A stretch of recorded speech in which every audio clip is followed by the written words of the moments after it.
Boa tarde a todos, bem-vindos a mais uma Quinta Técnica. Meu nome é Felipe Botelho, o Fausto, que muitos de vocês conhecem, que é meu pai, e que ministrou as últimas Quintas Técnicas, está viajando, e por isso eu vou apresentar a Quinta Técnica hoje, na semana que vem e eventualmente na semana seguinte. Gostaria de fazer uma breve apresentação pessoal. Como eu disse, meu nome é Felipe Botelho, eu sou economista formado pela USP e sou certificado pela CVM como agente autônomo de investimentos e analista de valores mobiliários. Eu selecionei para a gente falar hoje, gente, um tema que é bastante simples e básico em análise técnica, mas que eu também considero provavelmente o tema mais importante, que são os níveis de suporte e resistência. Então, hoje nós vamos começar falando de níveis de suporte e resistência. Vamos ver um pouco da teoria, ver alguns exemplos práticos e entender principalmente a lógica por trás desses níveis. Em seguida, nós vamos dar uma olhada no terminal enfoque, alguns conceitos como traçar retas paralelas e horizontais, algumas dicas de usar o gráfico também, maneiras como a gente utiliza a ferramenta de zoom, e só dar uma passadinha rápida que acho que são dicas que podem ajudar bastante na análise daqueles que forem usuários do terminal enfoque. Em seguida eu vou fazer uma rápida análise dos mercados e finalmente vamos responder as perguntas. Eu estava até comentando com o pessoal aqui que, embora eu esteja relativamente acostumado a dar aulas presenciais, esse modelo de aula pela internet é um pouco estranho, porque durante as aulas presenciais eu consigo olhar nos olhos de vocês, dos alunos, e ver se o pessoal está me entendendo ou se está todo mundo com cara de dúvida. E aí me esforçar mais para que todo mundo possa entender o que eu quero dizer. E como a gente não tem esse recurso aqui, eu gostaria que vocês, por favor, postassem as perguntas via chat. A gente está aqui, o Júnior e o Vinícius estão moderando. E vão me encaminhar as perguntas no final da palestra e eu vou tentar responder o máximo de perguntas possíveis. Então vamos lá. Bom, níveis de suporte e resistência. Vamos começar vendo o que eles são. Aqui tem um exemplo legal. O nível de resistência, que é essa reta aqui traçada em vermelho, é um nível acima do qual a gente observa que os gráficos os preços têm uma dificuldade em passar. Então a gente vê que eles sobem, quando chegam nesse nível caem. Sobem novamente, quando chegam nesse nível caem. Existem vários exemplos disso, é uma coisa relativamente fácil de a gente achar nos gráficos. Então o que acontece é que... Opa, me informaram aqui que eu não estava mostrando a tela. Desculpem, eu ainda tenho que pegar a prática com essa ferramenta de transmissão. Mas então, aqui, voltando, a gente está observando com essa reta vermelha aqui um nível de resistência, que é um nível acima do qual a gente vê que os preços têm dificuldade de subir. Ou seja, eles vêm subindo, subindo até chegar lá e aí passam a cair. Aqui a gente vê que novamente isso aconteceu. Isso aqui é Eletropaulo, esse mês aqui é janeiro de 2010. E percebam como aparentemente o mercado que estava subindo, a partir desse ponto passa a fazer uma força para continuar alta, não consegue e cai. Então esse é o nível de resistência. Os níveis de suporte são o espelho desse nível, né? O inverso. Então são um nível abaixo do qual os preços têm dificuldade de cair.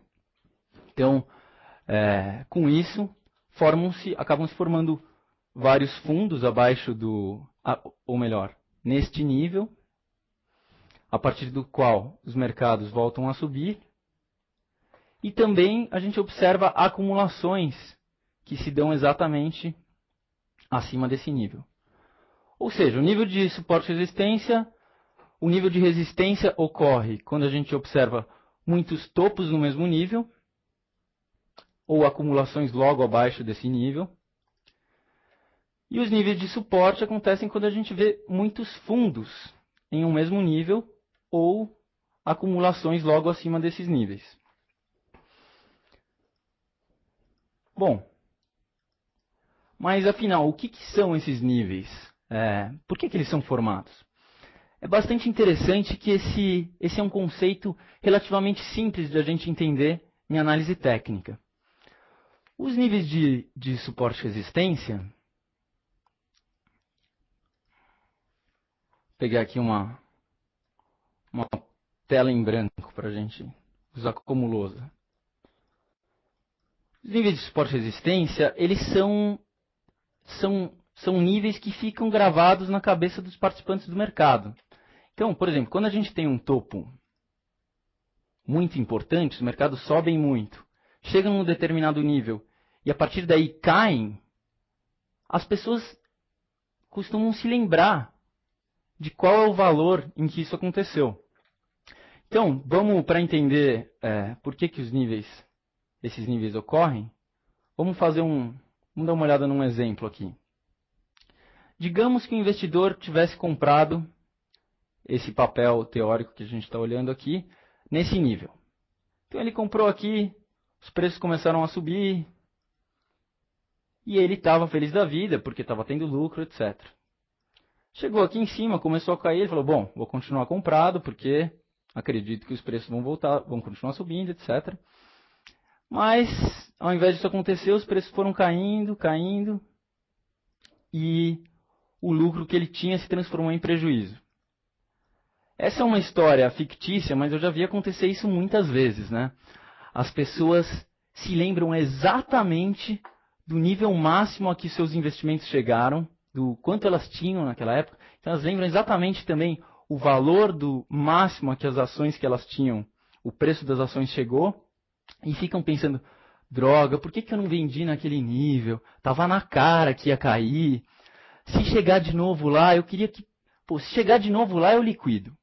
Então, é isso que acaba acontecendo. Quando os preços, eventualmente, voltam para esse patamar, esse investidor pode pensar, ele passa a ter medo que aconteça de novo uma queda equivalente àquela anterior. E com isso ele fica tentado a vender. Fala, vou vender essas ações que eu tenho, porque não quero correr o risco de que elas caiam novamente. Então ele vai lá e coloca uma ordem de venda no mercado e vende a sua ação. Só que não apenas ele, como também muitas outras pessoas que passaram pela mesma situação, ou simplesmente pessoas que sabem que aquele foi o último topo que o mercado fez, tomam a mesma atitude, ou seja, vendem. E se entram muitas ordens de venda no mercado, se tem muita gente vendendo, eu pergunto a vocês, o que acontece quando a gente tem muita venda, muita gente vendendo, o que acontece com os preços? Os preços tendem a cair, né? Então, é exatamente isso que acontece. E os preços caem. E aí forma-se um novo topo. E quanto mais vezes isso ocorre, mais as pessoas vão se lembrar desses níveis. A próxima vez, provavelmente, vão entrar mais vendedores nesse nível do que antes, fazendo com que a pressão vendedora seja maior ainda e leve os preços para baixo. O nível de suporte, a gente pode entender de uma forma semelhante. Fazer um outro exemplo aqui digamos que o mercado estivesse caindo, de repente fizesse um fundo, virasse e algum investidor tivesse comprado próximo a esse fundo, então fosse embora por uma longa alta. Esse investidor, então, teve todo esse lucro, se ele eventualmente conseguiu vender próximo do topo.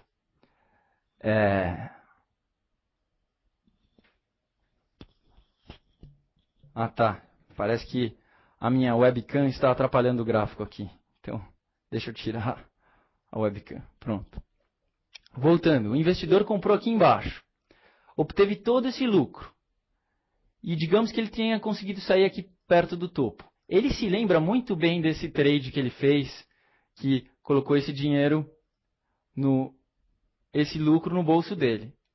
E se eventualmente os mercados caírem novamente para aqueles níveis, ele se lembra que a última vez que os preços estiveram lá, eles subiram e fica tentado a comprar novamente.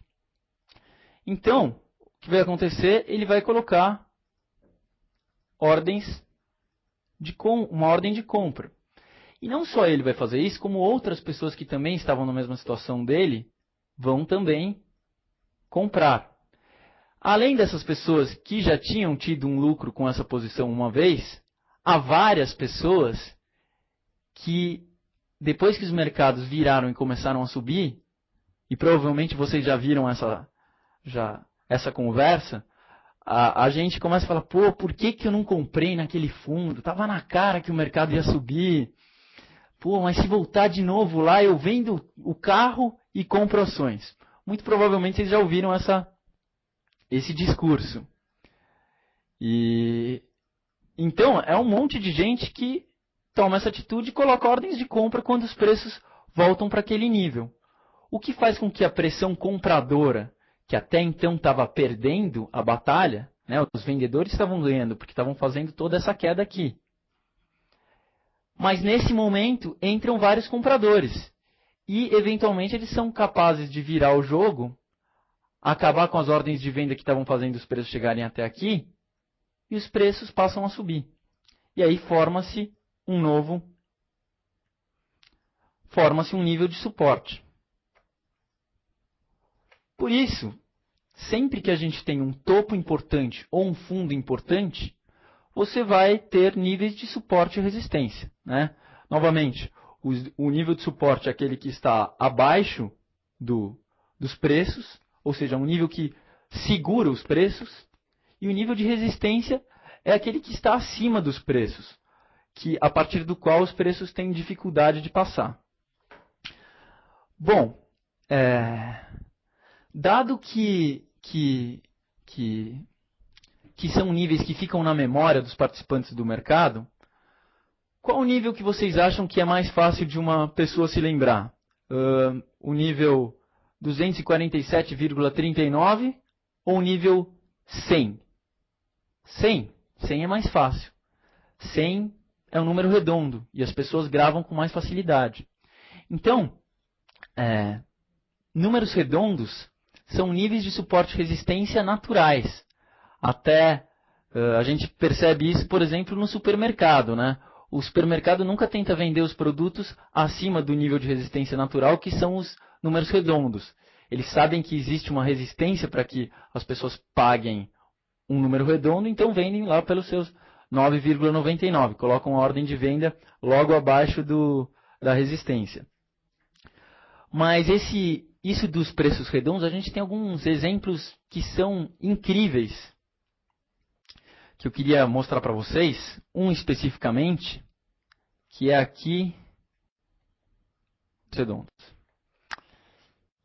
Esse gráfico aqui. Esse gráfico, pessoal, é o gráfico do Dow Jones desde 1913. Em uma futura quinta técnica, eventualmente a próxima, a gente vai falar de indexação, e aí a gente vai ver que, na verdade, essa alta não é tão acentuada quando a gente tira a inflação. Mas isso é um outro assunto. A gente está falando agora de níveis de resistência e, especificamente, de níveis formados em números redondos. Pessoal, observem esse gráfico e vejam se vocês conseguem identificar um nível de resistência que se mostrou muito importante, acima do qual os preços tiveram uma dificuldade em passar. Bom, o nível que eu quero que vocês olhem é este aqui. Vejam que impressionante. Durante muito tempo, os preços demonstraram uma extrema dificuldade, não conseguiam passar esse nível. E, para vocês terem uma ideia, A primeira vez que esse nível foi tocado foi em novembro de 65. E a última vez em dezembro de 82. Então, os preços ficaram quase por 20 anos tentando romper esse nível. Adivinhem que número que é esse aqui. E aí a gente tem que olhar para a direita, ver na escala de preços. Acho que não dá para vocês verem daí, mas é o número 1000. Então, o Dow Jones ficou por quase 20 anos abaixo do número 1000. Qual que é a lógica? O que explicaria isso se a gente não for pensar na parte humana, né? Na parte psicológica de 1000 parecer um número muito alto, então as pessoas resolvem vender?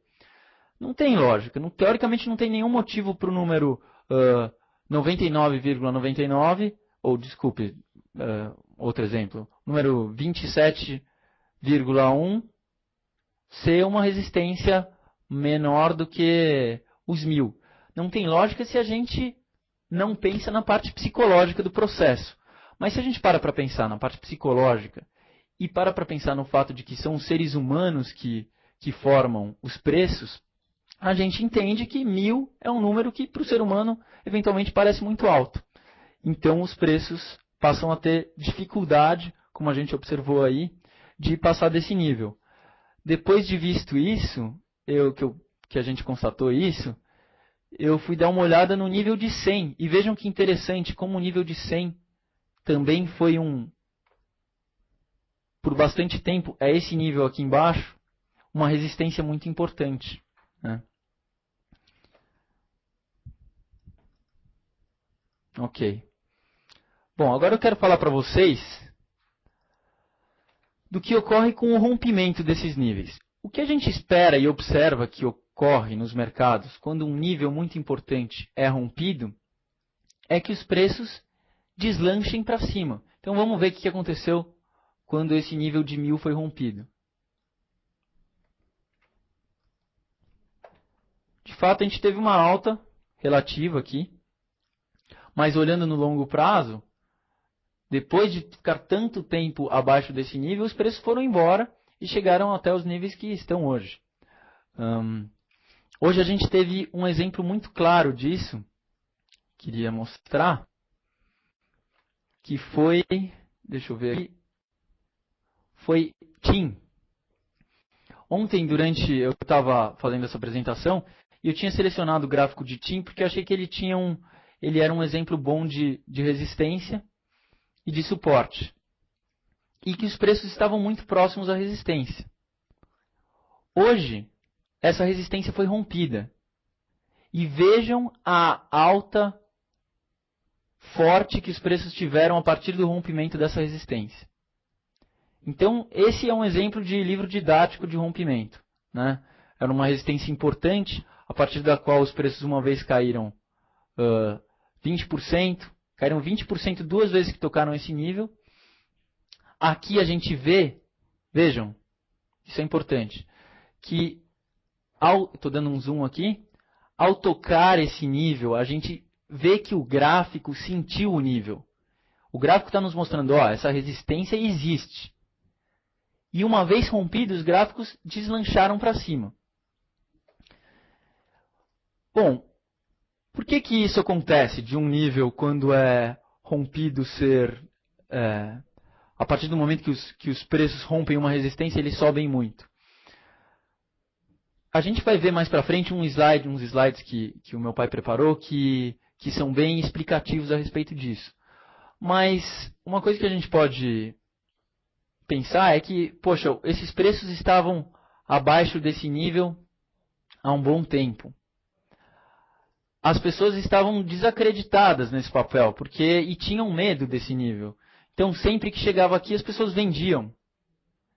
E já ouvi muito investidor falar também, eu estou com ações de tal papel, mas esse papel não vai para frente, já faz um mês que ele não passa de tanto. A partir do momento que essas pessoas constatam que o preço passou daquele nível, cria-se uma euforia e muita gente passa a comprar, levando os preços para cima. Né? Então, aparecem muitas compras aqui, de pessoas que acham que agora vai e o preço sobe. Além disso, como a gente vai ver um pouco mais para frente, haviam pessoas vendidas aqui. Por quê? Achavam que o preço ia cair novamente. Então, posições de venda. E elas tinham colocado o stop delas logo acima. O stop, só explicando um pouco para quem não souber, posição de venda é uma posição que você cai com a baixa. Então, quando os preços chegam no nível de resistência, é uma boa hora para se pensar numa posição dessa, porque torna-se provável que os preços caiam. Mas, você você acha que vai cair. Porém, se passar do nível de resistência, você quer sair fora dessa posição. Você não tem o que estar fazendo vendido nessa posição. E você coloca, então, eventualmente, uma ordem de stop de venda, que é uma ordem que vira uma ordem de compra a partir do momento que os preços sobem. Então, soma-se a esses compradores que agora estão animados, que o papel finalmente vai deslanchar, que entram comprando assim que a resistência é rompida, soma-se a essas ordens as ordens de stop daquelas pessoas que estavam vendidas. E os preços deslancham para cima. Então, pessoal, é exatamente isso que a gente quer ver quando um gráfico rompe um nível de resistência. Um candle forte como esse, um movimento forte de alta. Então, fomos presenteados com esse exemplo para a nossa palestra de hoje. Depois, na análise dos mercados, a gente pode ver o que esse rompimento representa e se seria uma boa operação entrar agora ou não. Bom, pessoal, o nível de suporte e resistência, talvez vocês já tenham percebido, é uma coisa que transcende a análise técnica. Não são só as pessoas que fazem análise técnica que constatam que existem os níveis de suporte e resistência. Eu já vi muitos amigos que não utilizam gráfico e operam falando, tal ação, sei lá, vale você compra 20 e vende a 30. Vale não, mas uma ação teórica. Tal ação, é fácil, você compra 20 e vende a 30. Compra 20 e vende a 30. Então, essas pessoas, por um lado, elas constatam que isso acontece. Por quê? Porque quando chega em 30 cai, quando chega em 20 sobe. Em 30 cai e 20 sobe. Então, elas constatam esses níveis e, ao mesmo tempo, elas fazem com que esses níveis aconteçam. Por quê? Porque quando chegar a 20, elas colocam as ordens de compra e ajudam a fazer com que o preço suba. Né? Naturalmente não são sozinhas, mas elas estão compondo a massa de indivíduos que é quem rege o mercado, né? Quem está colocando as ordens de compra e venda. Então é interessante isso. Uma outra coisa bastante interessante que eu queria mostrar para vocês, deixa eu ver se só que está aparecendo no quadro. Essa maquininha que está aqui, ela é chamada de ticker. E antigamente, ela é a página de cotações de antigamente. Hoje em dia a gente vê as cotações pipocando no terminal, né? Mas antigamente as cotações eram passadas, acredito que via telégrafo, por essa máquina que ia imprimindo. Então, Petrobras, tal preço, Vale tal preço. Assim que saía negócio na bolsa, era transmitido e essas máquinas iam imprimindo. Estou falando disso para vocês porque tem um livro que é extremamente interessante, chamado Memórias de um Operador da Bolsa. Ele, em inglês, é Reminiscence of a Stock Operator, e em português ele é editado tem essa edição da editora Campos. E esse livro é muito legal porque ele conta a história do Jesse Livermore, que foi um operador do começo do século passado. Então ele começou as operações mais ou menos em 1900 e pouco. 1900. E a gente... Opa! A gente... É muito interessante de ler esse livro, porque você vê que em 1900 a lógica do mercado era exatamente igual à atual. A única diferença era a tecnologia. Mas fora isso, você vê, quando ele fala das emoções que motivavam as pessoas a comprar e a vender, o medo, a ganância, medo de não ganhar, o medo de perder, e etc., tudo isso é extremamente atual. Então é incrível. É basicamente uma autobiografia de como esse trader, o Jesse Livermore, fazia suas operações, né, e como foi a história dele no mercado. Essa biografia é contada como se fosse um personagem fictício, mas hoje sabe-se que, na verdade, ela estava falando do Jesse Livermore e que foi ele, junto com o escritor do livro, que é um jornalista chamado Edwin Lefebvre, que escreveu, né? Então, realmente é a história dele. E o Jesse Livermore, ele começou a história dele nos mercados como um adolescente, um estagiário que trabalhava numa corretora, e a função dele era justamente ver quais eram as cotações que saíam nesse ticker e anotar numa lousa, no quadro negro, para que os clientes pudessem ver. Então, o quadro negro era a página de cotação dos clientes daquela época. Então, ele ficava fazendo isso.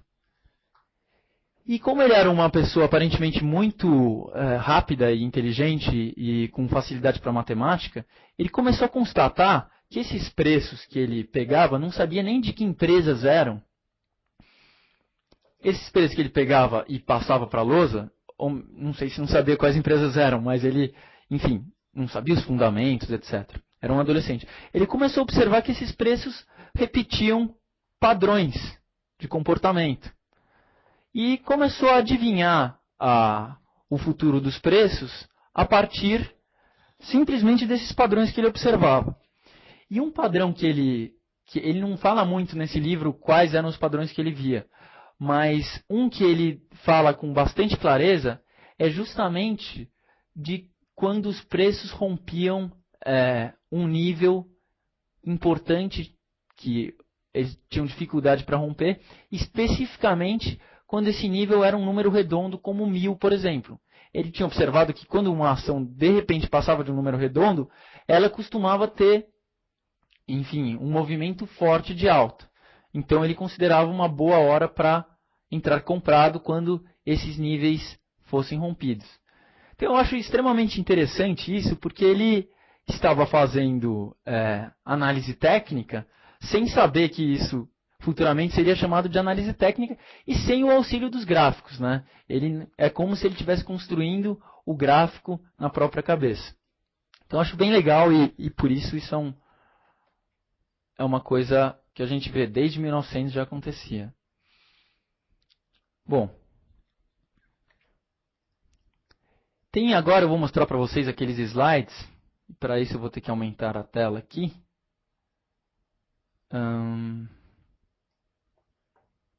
Porque ele tem umas animações, esse slide, que é um slide que o meu pai fez para ilustrar bem os níveis de suporte e resistência. Então vamos imaginar esse exemplo aqui. A gente está vendo que ocorreu uma alta, houveram compradores nesse nível aqui, que como a gente falou, eventualmente tiveram esse lucro aqui. E quando os preços caem aqui novamente, esses compradores entram novamente para repetir a mesma operação, que foi aquele lucro que eles tiveram.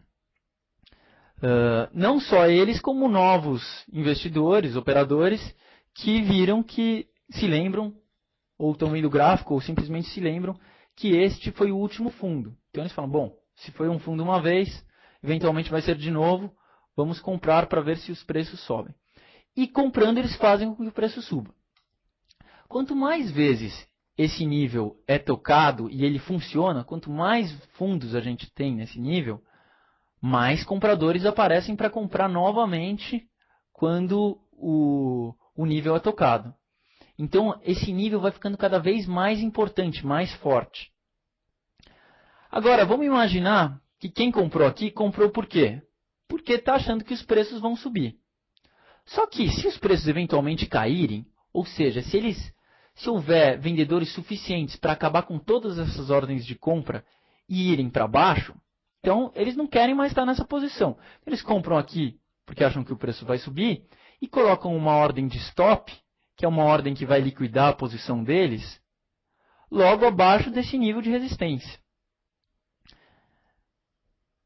eu faria isso se eu estivesse nessa posição. Se eu tivesse comprado aqui, meu stop certamente estaria abaixo desses níveis, muito provavelmente abaixo dessa mínima aqui. Só que eu teria feito isso e praticamente todos esses compradores, ou uma boa parte deles. E com isso, a gente teria essa situação de que aqui, acima dos níveis de suporte, a gente tem um exército de compradores, né? Então, muitas ordens de compra aqui. E, por outro lado, abaixo desse nível, a gente tem um exército na verdade, de ordens de stop. Vamos ver o que acontece se os mercados começarem a cair e todos esses compradores que queriam comprar, tem vendedor para todos eles. Ah, quer comprar? Vendo, vendo, vendo, vendo. Está aqui, vendo, vendo, vendo, vendo, vendo. Tem muito vendedor, suficiente para acabar com todos esses níveis essas ordens de compra. Digamos que sobrou uma ordem de compra. A partir do momento em que essa ordem de compra que estava no suporte é tocada, e aí o preço vai para baixo, como vocês viram, as ordens de stop são tocadas, viram ordens de venda a mercado, e aí a gente tem um monte de ordem de venda aqui embaixo, que faz o quê? Com que os preços despenquem, né?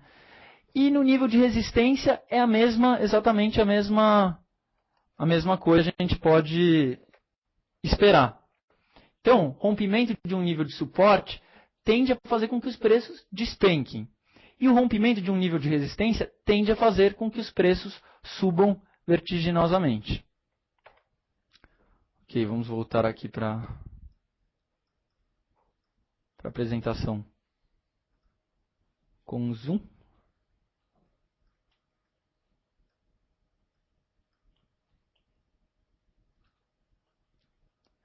Ops, desculpem, estou tendo um probleminha para mexer nisso aqui.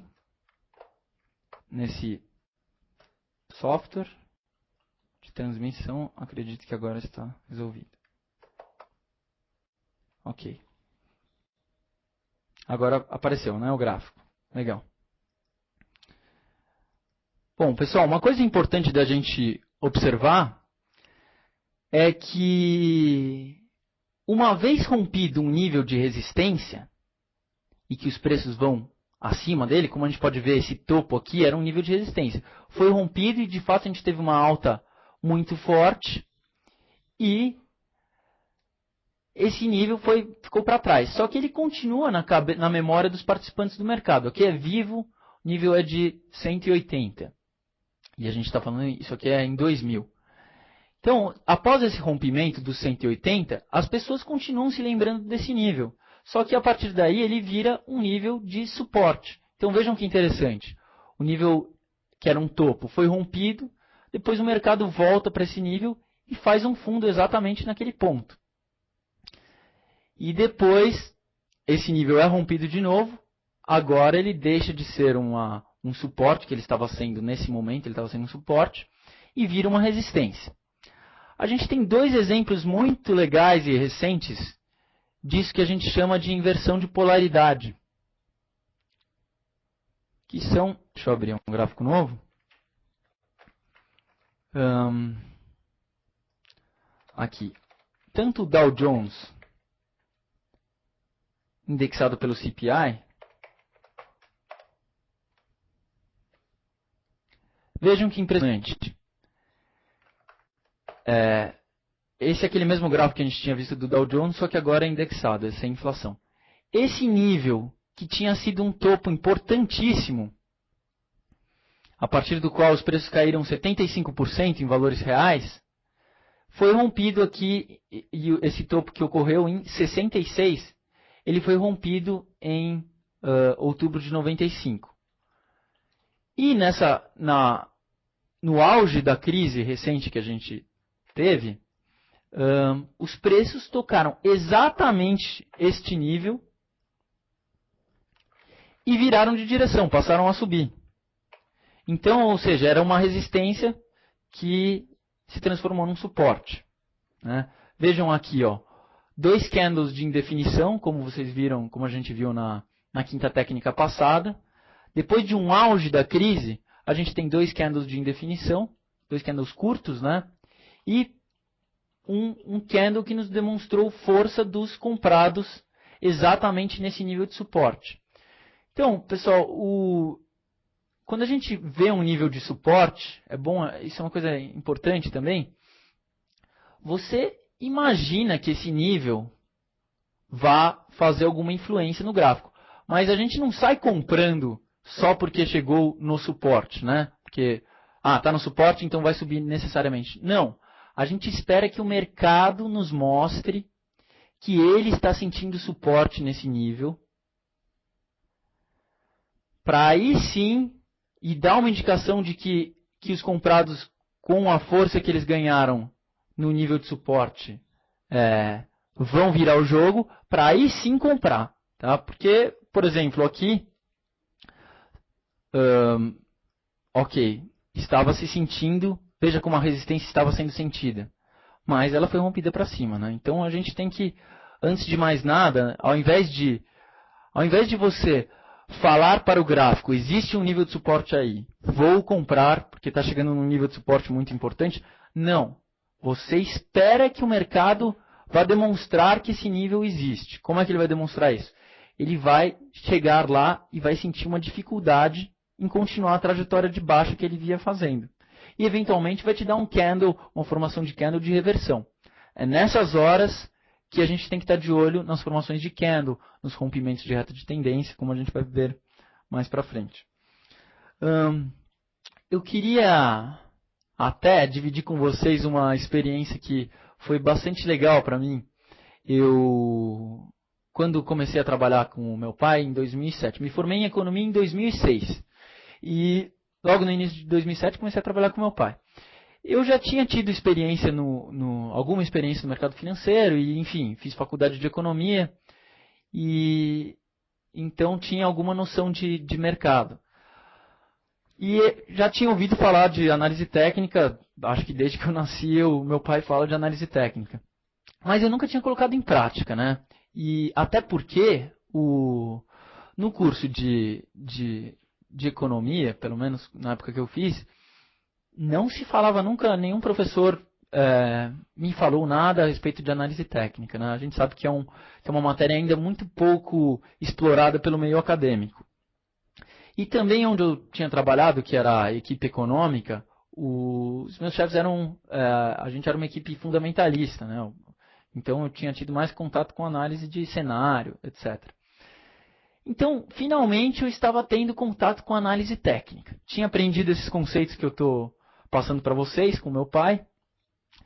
E estava ansioso por ver a análise técnica acontecendo. Já adianto para vocês que, hoje em dia, eu sou completamente apaixonado pelo tema, por causa desses exemplos que a gente está vendo aí, essa sincronia, essa harmonia que a gente vê nos gráficos, que para mim é fantástica, assim, que na verdade mostram padrões de comportamento do comportamento humano, uma vez que somos nós, seres humanos, em última instância, quem formamos os preços, né? Mas vejam que interessante, nessa época eu estava, então vamos ver aqui, ó, 2007, abri o gráfico do S&P 500. Não indexado mesmo. Ok. Então, aqui, ó, 2007 é esta época. Início de 2007, onde eu fiz um quadradinho, não sei se está dando para ver, mas enfim, por aqui. Eu estava extremamente apreensivo e curioso, porque a gente estava se aproximando do nível de resistência que era o nível mais importante dos últimos 20 anos, que era o topo da bolha da Nasdaq. A partir desse nível, que ocorreu em 2000, em março de 2000, os preços nos Estados Unidos caíram 50,7%. Isso é um valor muito alto, principalmente pensando em termos de mercados americanos.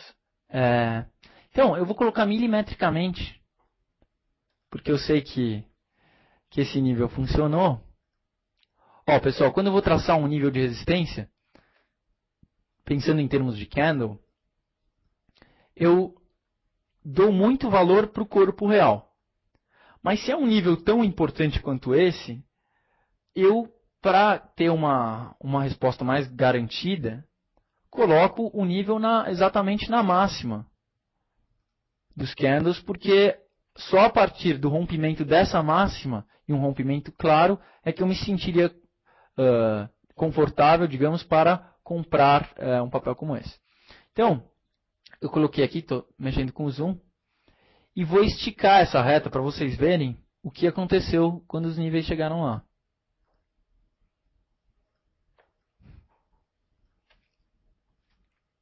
Vejam que interessante. Os preços subiram e tocaram esse nível. Aquilo que a gente estava falando, o gráfico me mostrou que esse nível de resistência existia. Tá? Os preços me mostraram que eles estavam sentindo resistência nesse nível. E a partir daqui, olha como parece que o mercado passou a precisar fazer força para subir e começou com isso a andar de lado. E aqui a gente teve essa queda que na época foi assustadora. E foi a primeira vez que a gente ouviu falar de um termo hoje muito conhecido, pelo menos a primeira vez que eu ouvi, a primeira vez que a mídia divulgou, a grande mídia divulgou, que é o termo subprime. Este momento aqui foi o momento em que estourou a crise do subprime. Eu acho muito interessante isso, porque a crise do subprime poderia ter acontecido, não é uma coisa tipo um terremoto, né? Uma coisa que já vinha, as causas dela já vinham acontecendo durante todo esse processo. Então, não haveria motivo para que essa crise não tivesse estourado em qualquer lugar desses aqui. No entanto, ela aconteceu, essa queda vertiginosa aconteceu justamente quando os preços tocaram esse nível de resistência e entraram vários vendedores. Então, pessoal, eu acho, para mim, isso foi muito importante para eu ver, de fato, a importância da análise técnica, né? Imagina, é uma coisa tão simples a gente observar que o topo histórico estava aqui e que muito provavelmente os preços vão sentir uma resistência forte porque eles estão chegando próximos a esse topo. E um investidor que tivesse observando isso, eventualmente teria ficado mais protegido, teria apertado seus stops, etc. E, principalmente, teria evitado, com uma proteção maior, esta queda inteira aqui, que foi a queda total da crise de 29. Aproveitar nesse exemplo para mostrar para vocês uma coisa que meu pai considera talvez a maior indicação, ele considera a indicação mais segura, mais confiável de análise técnica, que é o Bull Trap, também o Bear Trap, que é a armadilha para os comprados. Vejam que interessante aqui. Neste ponto, a gente primeiro então teve essa crise do subprime, a queda. Depois os preços voltaram a subir. Eu já nem lembro mais o que aconteceu aqui, se foi algum plano aprovado, mas não, acho que foi corte na taxa do Fed que fez essa alta aqui. E os preços voltaram àquele nível do topo histórico que eles não tinham passado uma vez.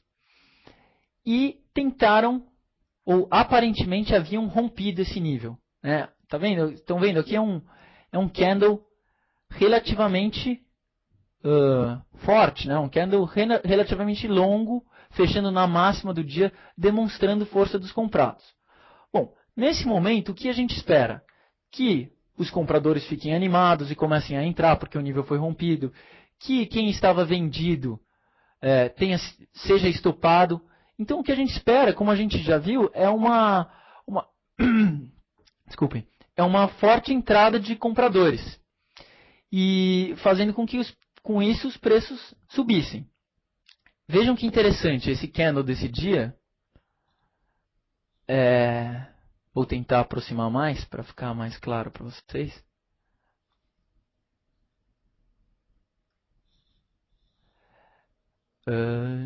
Acho que não está ainda.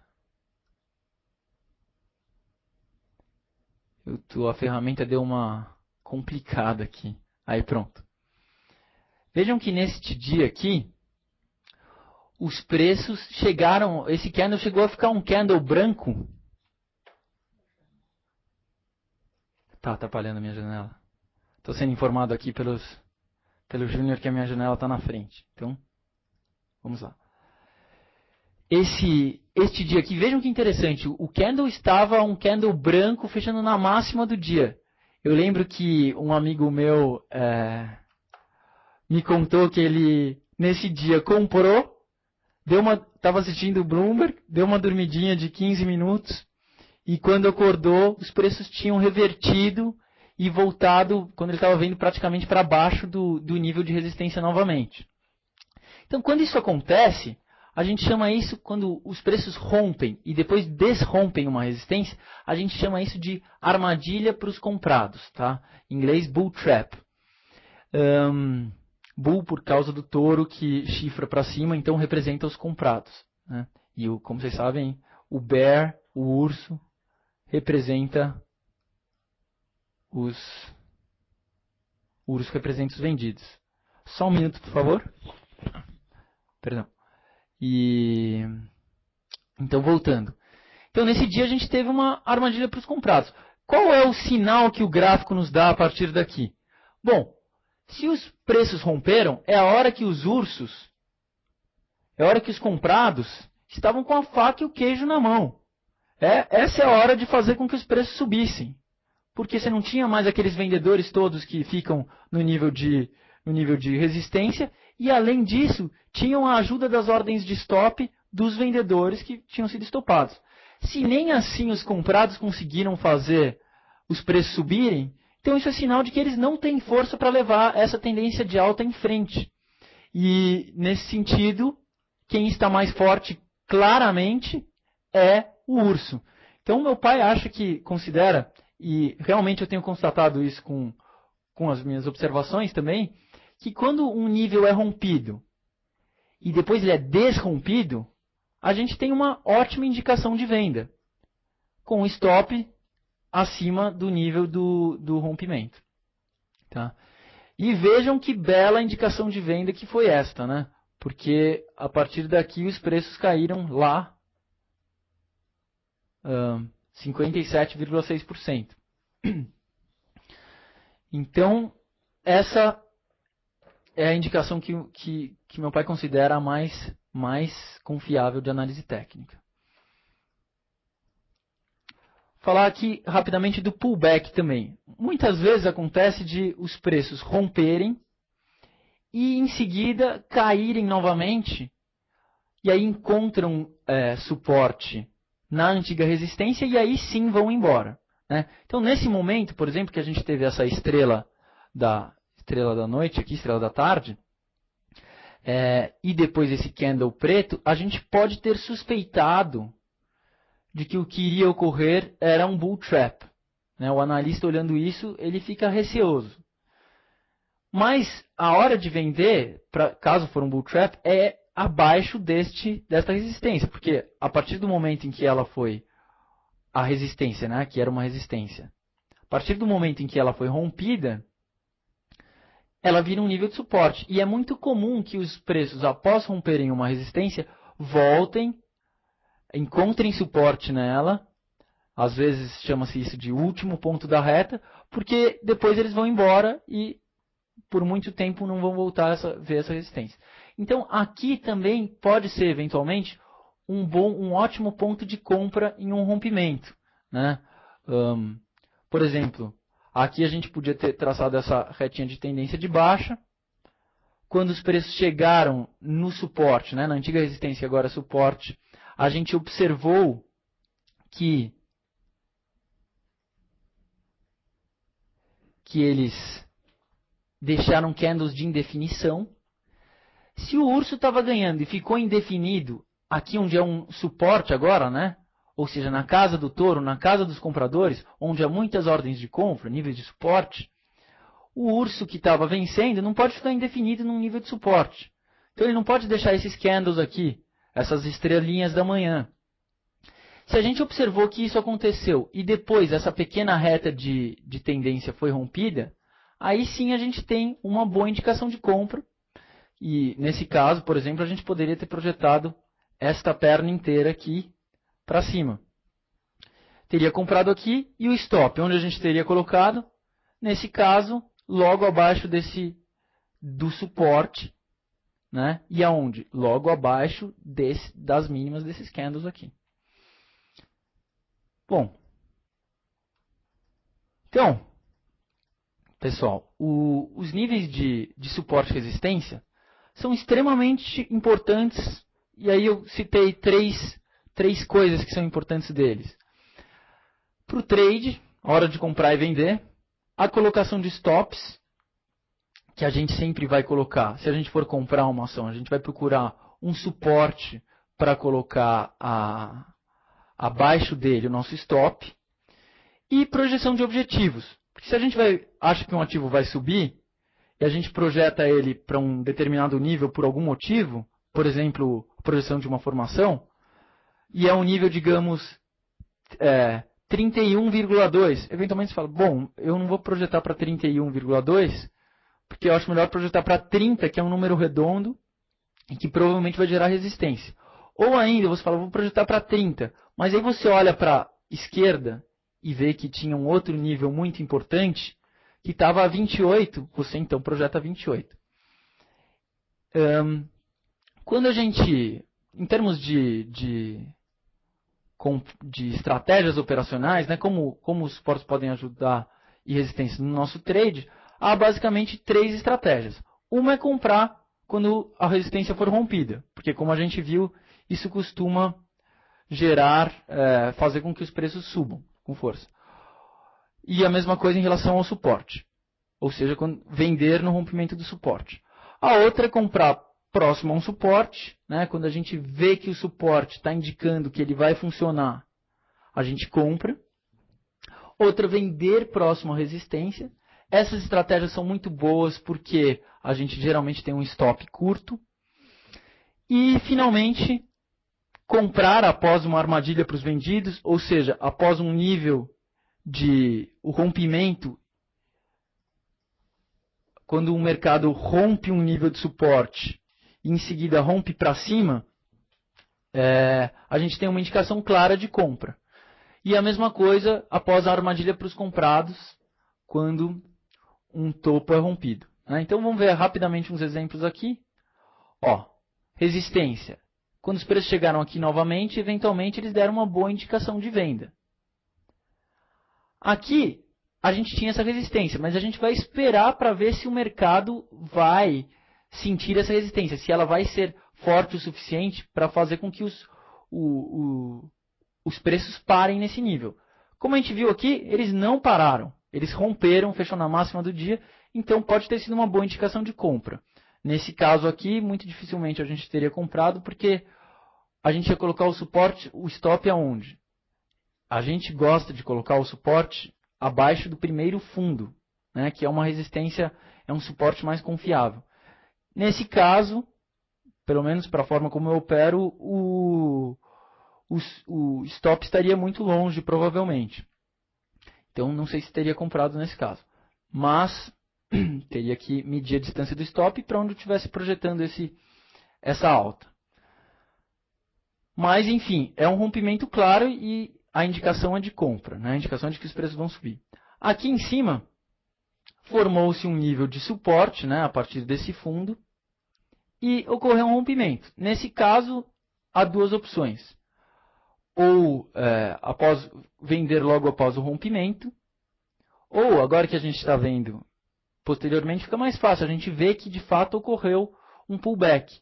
Então, vejam que interessante, um pullback que deixou uma formação de candles de reversão. Então, esse é um ponto muito bom para vender, porque a gente tem um stop próximo, logo acima desta que passou a ser uma resistência importante, que era um suporte importante, foi rompido, passou a ser uma resistência importante, e o mercado já mostrou deixa eu aproximar um pouco mais. Então, o mercado já havia mostrado com este candle que ele havia sentido essa resistência. Aqui, pessoal, para comprar ou para vender? Para vender, né? Um rompimento de um suporte importante. Aqui, ó, um engolfo, que a gente viu na última quinta técnica, né? Que é essa situação em que o candle, a gente tem um candle de reversão englobando o candle anterior, justamente após um rompimento. Então, esse aqui é um claro bull trap, um claro bear trap, uma clara armadilha para os vendidos. E pode ser uma boa indicação de compra, indicação de que os preços vão subir. Vejam aqui nesse caso, após uma armadilha para os vendidos, então a gente teve um rompimento para baixo, depois foi para cima. E vejam quanto que os preços subiu após essa armadilha para os vendidos. Então, eventualmente, alguém pode ter vendido aqui. O stop realmente estava muito longe, mas eventualmente teria colocado um stop próximo, teria sido estopado e podia, inclusive, pensar em entrar comprando, porque o mercado deu uma clara indicação de que isso foi apenas uma armadilha, aquela queda, enfim, não significaria uma continuidade da baixa. Bom, para todos esses 3 itens, que são onde comprar e vender, colocação de stops, projeção de objetivos, ou seja, para identificar os níveis de suporte e resistência para eles nos ajudarem no nosso trade, meu pai, pessoal, faz uma coisa muito simbólica, que é uma âncora que nos ajuda a colocar isso em prática.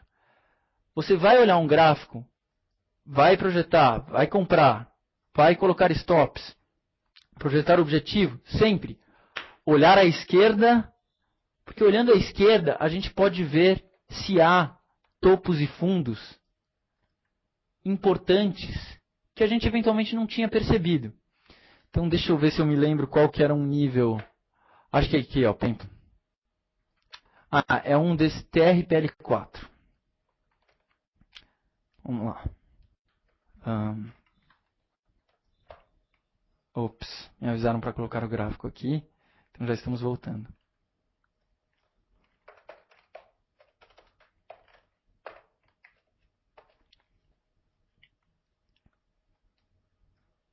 Eu, inclusive, usei esse exemplo aqui na apresentação, agora nos slides. Então, vejam, se a gente estivesse observando apenas este período do gráfico, a gente teria observado este rompimento aqui, que era um nível de suporte, de resistência importante. Né? E vejam que belo rompimento. Aqui a gente tinha tido uma acumulação, ou um fundo duplo, como vocês viram possivelmente na apresentação, em alguma quinta técnica na qual meu pai falou sobre formações gráficas. E, eventualmente, vocês fariam uma projeção que ia lá em cima, né? Ia lá para cima. No entanto, se a gente olhar à esquerda, a gente ia ver que a nossa projeção estava colocando os preços acima deste topo aqui, que era um topo bastante importante. E se a gente olhar mais à esquerda ainda, a gente vê que este nível de resistência, na verdade, é o topo histórico do papel. Então, a gente não pode nos dar ao luxo de perder esse tipo de informação, de indicação. Porque principalmente topos tão relevantes como esse, que podem ter acontecido numa época muito distante no passado, mas eles continuam sendo importantes. Estou me lembrando aqui de um exemplo disso, que é o próprio... Enfim, a gente já viu o exemplo do Dow Jones, né? Do S&P 500, desculpem. Mas vamos ver aqui o exemplo de BBDC, não, BBAS. Qual que é? Banco do Brasil mesmo? BBAS3? BBAS3. Vejam que impressionante. O topo histórico, o último topo histórico desse papel, ocorreu muito próximo aos topos anteriores. Na verdade, esses são os topos históricos, né? Que aconteceram há 10 anos mais, há 20 anos atrás. Mas os preços sentiram resistência exatamente neste nível. Eu estou me referindo aqui, né, ao topo de 2008, anterior à crise. E agora, os preços estão exatamente lá. Então, a gente tem que, olhando à esquerda, a gente consegue ter noção da importância desse nível. Esse é um nível de topo histórico, muito mais importante do que apenas desta acumulação aqui. Ele é também este nível deste topo e esses níveis aqui. Vejam, então, que isso faz com que ele seja muito mais importante. Ou seja, faz com que uma eventual indicação de venda aqui, né, a gente vendo que os preços sobem e depois viram, se torne muito mais importante. E por outro lado, se os preços romperem esse nível, também é uma indicação muito mais importante do que a gente estava imaginando, apenas olhando o momento presente. Então, sempre, pessoal, olhar à esquerda para encontrar os níveis de suporte e resistência importantes. E além de olhar à esquerda, olhar também à direita, porque à direita a gente vê a escala de preços e vê se a gente está próximo de um número redondo que pode formar uma resistência natural, mesmo que não existam topos anteriores mesmo que não existam topos anteriores em um nível de número redondo, ele em si já pode gerar uma resistência natural. Então, pessoal, isso eu acho que é o mais importante que eu queria falar para vocês sobre níveis de suporte e resistência. Se vocês tiverem alguma dúvida, acredito que já talvez estejam postando via chat. E depois, no fim da aula, a gente responde. Outra coisa importante para sempre se lembrarem, nunca fale para o mercado que existe um topo de um nível de resistência ou um nível de suporte onde vocês acreditam que ele exista. Deixe que o mercado te mostre que esse nível realmente existe. Ou seja, que ele está chegando lá encontrando resistência ou chegando e encontrando suporte. Tá?